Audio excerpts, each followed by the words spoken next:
Now let's look a little bit more in depth on unit stats. Listed within the player guide's respective unit details, each unit reference card, and the ID pieces, players will find various icons and sometimes numerical values beside them. Each of these icons represent a unique unit stat. Each unit stat has unique gameplay rules that'll have an impact on the mechanisms of play. Some unit stats will only be present within the player guide, while others will be exclusive to the unit ID pieces. Each of these unit stats will be present in any of these particular components if its reference helps streamline that stat lookup process. For example, you won't find the deployment cost listed on the unit's ID piece because by the time that unit ID piece is now placed onto their respective boards, the deployment should have already been paid for. Now let's take a further look into each individual unit stat and their associated rules. The red or purple heart icons represents a unit's maximum HP. Note that the red icon will be for all units, meanwhile the purple icon will be used for any undead units to reflect the slightly different nature on how they accumulate damage when life and death damage types are being utilized. A unit's maximum health, which will only be for warlord and elite units, represents the amount of damage that they can accumulate before that unit perishes or dies. Should a unit's accumulated damage meet or exceed their maximum HP, that unit will die. For squad units, their health is represented by their maximum squad size, which is the triple squad unit helmet with a heart behind it. This indicates the number of squad members within that squad, their maximum amount that they can be set to, and the army size that they are associated with. So if a unit, for example the Adept Archers, has a 9 maximum squad size, that also represents that they have an army size of 9 and they have 9 members within that squad. All units will have an initiative score, which is the blue eyeball icon. The initiative score of a unit represents their respective turn that will be taken on the unit section of the initiative table. Units with a lower initiative score will act sooner during each game round versus units with a higher initiative score value. All objects within the game have a base attack damage that defaults to 1. Now, base attack damage, or BAD for short, is represented by the red heart with 2 arrows piercing through its center. Anytime you see this icon, it indicates either a +1 or -1 to this default of 1 damage. So if you see +1 BAD, or +1 base attack damage, that means increase all damage by 1 per attack. So what would normally be 3 attacks at 1 damage, if it had +1 BAD, it would be 3 attacks 2 damage each because the base attack damage increased by 1. All units, war camps, and settlements will have a stat known as attacks per turn, or APT for short. This stat icon is represented by 3 squad unit helmets cracked along with 2 crossing swords just underneath it. This stat represents how many initial attacks a unit, war camp, or settlement will make against its target whenever they're performing an attack-based ability.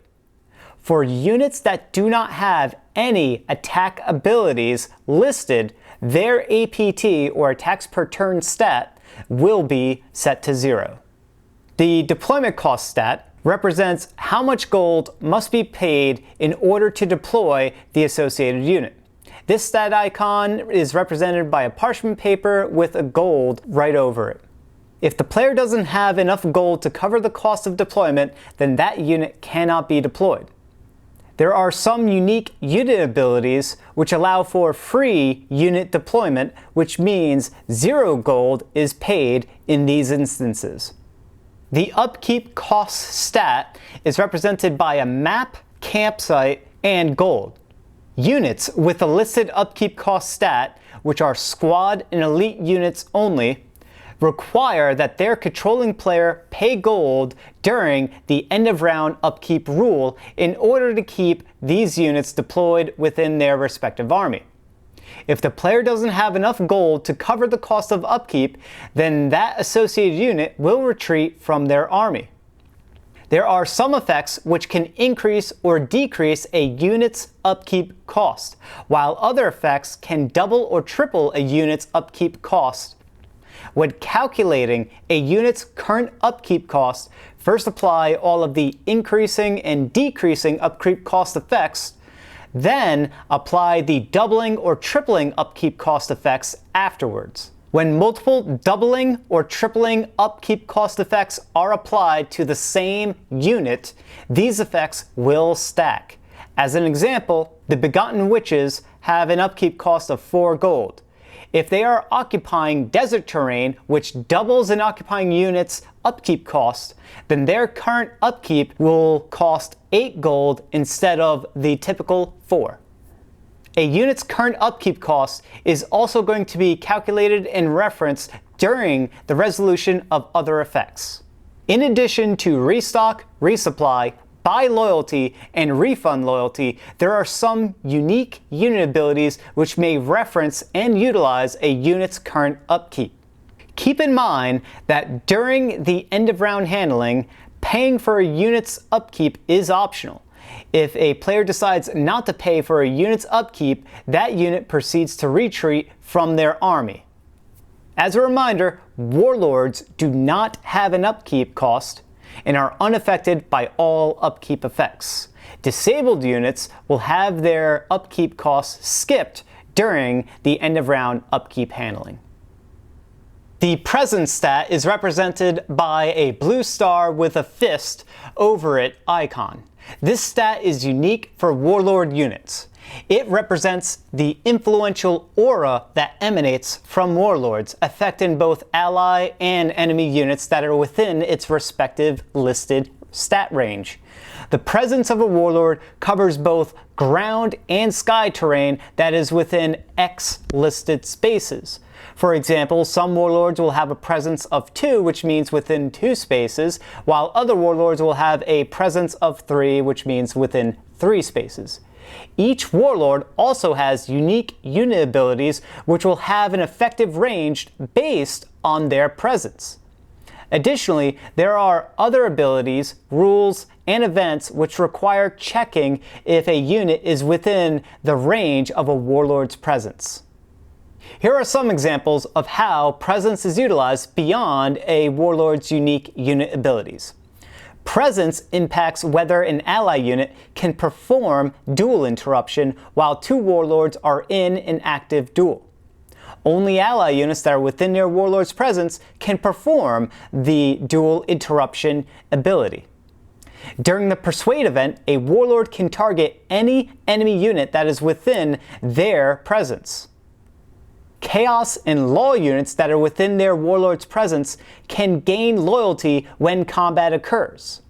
This is reflected within the check presence when using an attack ability for warlords or an attack ability for Law units. To summarize, Chaos units will gain 1 loyalty after their warlord attacks if they are within their warlord's presence. A Law unit will gain loyalty after they perform an attack while they are within their warlord's presence. All units will have a section of their stat icons dedicated to their defenses. A unit's defenses will be made up of vulnerabilities, which are just beside the broken red heart icon, immunities, which is the heart icon within a diamond, and resistances, which is a shield over the heart. These icons collectively make up a unit's defenses, and any damage types associated to the right of those icons represent whether that unit has a vulnerability, immunity, or resistance to that damage type. The top row of a unit's defenses stats indicates any damage type that the unit is vulnerable to. Being vulnerable to a damage type increases incoming damage by 1 per attack dealt to that unit. This is similar to +1 base attack damage. The middle row of a unit's defensive stats indicates any damage type that unit is immune to. Immunity to a damage type fully negates and prevents all incoming damage of that type. When this occurs, the damage dealing effect is essentially nullified against each immune target. This means that the attack itself would not be successful. The bottom row of a unit's defensive stats indicates any damage type that unit is resistant to. Resistance to a damage type decreases incoming damage by 1 per attack to that unit. This is similar to -1 base attack damage. The upgrade cost stat is unique for elite units. This stat is also only found within the player guide, as it's only relevant for when you are deciding to upgrade a squad unit into an elite unit. When you're selecting which particular elite unit to upgrade into, their relative upgrade cost will be listed just beside them. This stat indicates how much loyalty must be paid in order for that squad unit to upgrade into that particular elite unit. By performing the upgrade universal ability, players can deploy an elite unit without having to pay gold. In the player guide, squad units will indicate which elite units they can be upgraded into, and their associated upgrade cost. Likewise, in the player guide, each elite unit will list which squad units they can be upgraded from. Upgrading a squad unit into an elite unit can prove to be an efficient use of your war funds. Some squad and elite units will have a unique stat known as maximum and starting supply. This stat indicates how much starting supply tokens that unit will deploy with. It also indicates the maximum amount of supply tokens that unit can hold at any given time. When being fully resupplied, a supply using unit always gains their listed maximum supply amount, never a partial amount that totals less. Supply can only be acquired by using units with a listed maximum supply stat. Supply is a resource type that is paid by units in order to perform their supply using abilities. Note that the reverse side of the supply token is a blank red token, which is not considered supply and should be handled differently. Any unit can acquire these red tokens, but not all units can utilize and acquire supply tokens. The final unit stat is Recall Refund. This unit stat is exclusive to the unit's initiative ID piece, as it's only going to be referenced at the moment that a unit recalls themselves from the battle map. This stat icon is represented by an elite or squad unit helmet with an arrow pointing to gold. Whenever a recall occurs, the owning player of that unit is going to gain back gold equal to half of that unit's deployment cost. If the unit successfully recalls while holding loyalty, that player will also collect an additional amount of gold based on that unit's calculated loyalty refund. More details on loyalty refund later.